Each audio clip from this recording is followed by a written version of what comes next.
So I was camping in Mexico last week, and that was weird. Getting used to all the owls at night going, Kien, Kien. So, yeah, I go around the planet. Keynote at conferences talking about digital balance and all things internet related. And with political discourse ramping up during this presidential election year, keep the following study in mind if you only obtain your news from social media. Sociologist Chris Bell out of Duke University, he conducted a study where he paid participants to follow the social media posts of bots that differed with their political views. Removing subjects from their echo chambers, Bell suspected, would make them more open-minded. But instead, the study had the opposite effect.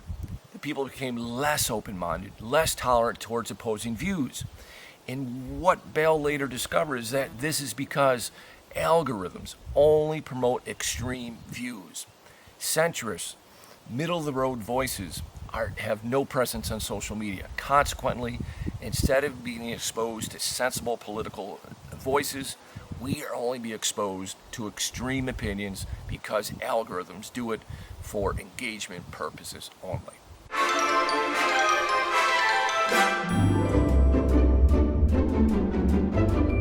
So if I can make one recommendation, Hell yeah. instead of always getting your news from social media, instead go to the Associated Press website. It's nonprofit, so it's less opinionated, or go to Reuters. It follows strict fact-gathering news standards without opinion and without commentary. So, that's today's tip.